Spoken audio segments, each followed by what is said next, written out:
انہوں نے اپنے والدین کے مرنے کے بعد مصور بننے کا فیصلہ کیا۔ ہٹلر کو آخر یہودیوں سے اتنی نفرت کیوں تھی؟ یعنی ٹوٹے ہوئے شیشوں کی رات کہا جاتا ہے، جس میں امریکہ بھی شامل تھا۔ بسم اللہ الرحمن الرحیم، میں ہوں عروج عمر۔ آج ہم بات کریں گے ہٹلر کی۔ ہٹلر ایک جرمن نہیں تھے، بلکہ وہ جرمنی کے ہمسائے ملک آسٹریا ہنگری میں پیدا ہوئے تھے، جو کہ اب تقسیم ہو چکے ہیں۔ ہٹلر نے وہیں سے اپنی تعلیم حاصل کی۔ انہوں نے اپنے والدین کے مرنے کے بعد مصور بننے کا فیصلہ کیا، لیکن وہ اس پروفیشن میں کامیاب نہ ہو سکے اور ان کو ناکامی کا سامنا کرنا پڑا۔ مالی مشکلات کی وجہ سے انہوں نے اپنی جوانی تنگی میں گزاری۔ انہوں نے مصور پروفیشن میں ناکامی پائی تو ہٹلر نے فیصلہ کیا فوج میں بھرتی ہونے کا، لیکن آسٹریا ہنگری کی فوج نے ہٹلر کو فوج میں بھرتی کرنے سے انکار کر دیا۔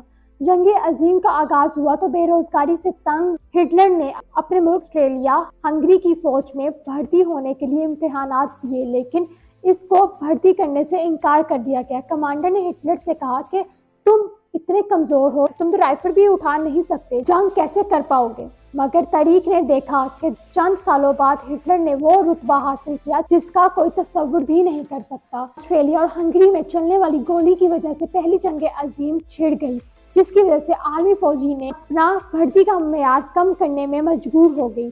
کمزور لوگوں کو بھی اچھے پیسوں میں بھرتی کرنے لگی، جس کی وجہ سے ہٹلر کو بھی بھرتی کر لیا گیا۔ جب ہٹلر نے نازی تنظیم کھڑی کی تو مصور کی مہارت بہت کام آئی۔ اپنی تنظیم کا لوگو اور جھنڈا انہوں نے اپنے ہاتھ سے ڈیزائن کیا تھا۔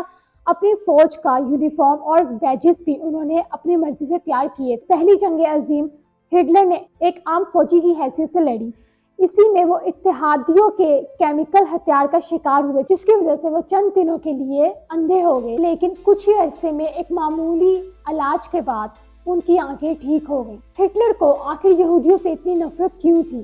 یہ وہ سوال ہے جس کے جواب لکھنے کے لیے کئی کتابیں لکھی گئیں۔ اصل میں ہٹلر جرمن قوم کو دنیا کی سب سے بہترین قوم سمجھتا تھا۔ ان کا یہ ماننا تھا کہ جرمن قوم ہی دنیا میں حکمرانی کر سکتی ہے، اور اچھے اور بہترین انسانی ماحول کے لیے ضروری ہے کہ غلام اور نیچ قوموں کا خاتمہ کیا جائے۔ یہ سب چیزیں ترقی کے لیے ضروری ہے، ایسا ہٹلر کا ماننا تھا۔ پہلی جنگ عظیم میں یہودیوں نے در بڑھتا جرمن مفاد کے خلاف برطانیہ اور اس کے اتحادیوں کا ساتھ دیا تھا۔ جرمنی میں رہتے ہوئے جرمن کے خلاف کام کرنا ہٹلر کے نزدیک ناقابل معافی تھا۔ ان کے لیے یہ ایک جرم تھا۔ ہٹلر یہودیوں کو گھٹیا قوم سمجھتا تھا، اور ہٹلر یہودیوں کی پرانی تاریخ سے بھی واقف تھا کہ کیسے انہوں نے اللہ کے پیغمبروں سے بد عہدی کی، اور ایک عیسائی ہونے کے ناطے وہ اس سے بھی واقف تھا کہ یہ یہودی علماء ہی تھے جنہوں نے حضرت عیسیٰ علیہ السلام کو پھانسی دلوانے میں بڑا کردار ادا کیا۔ اس لیے ہٹلر انہیں ایک لعنت زدہ قوم سمجھتا تھا۔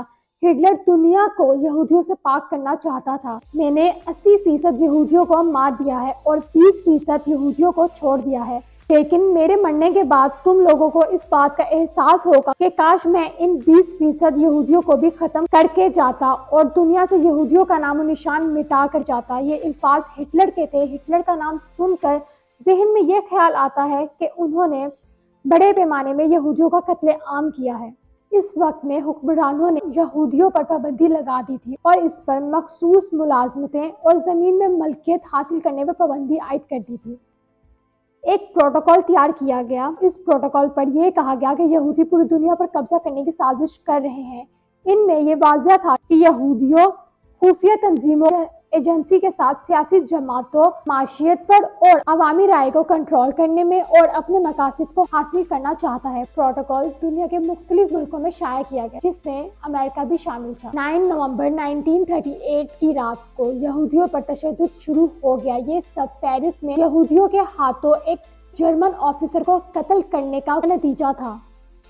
2 دنوں میں 250 یہودیوں کی عبادت گاہیں جلائی گئی، 7,000 یہودیوں کے کاروباروں کو لوٹا گیا، درجنوں یہودیوں کو مار دیا گیا، اور یہودی اسکول، قبرستان، ہسپتال اور گھروں کو لوٹا گیا۔ سڑکوں پر بکھرے ہوئے دکانوں کی کھڑکیوں کے شیشے اور کڑچیوں کی وجہ سے اس رات کو کرسٹل نائٹ کہا جاتا ہے، یعنی ٹوٹے ہوئے شیشوں کی رات کہا جاتا ہے۔ 17,000 پولش یہودیوں کو جرمن سے نکال دیا گیا۔ یہ سب ان کی جرمن کے خلاف سازشوں اور پرتشدد حملوں میں ملوث ہونے کے بعد کیا جا رہا تھا۔ 60 لاکھ یہودیوں کو ہٹلر نے موت کے گھاٹ اتار دیا۔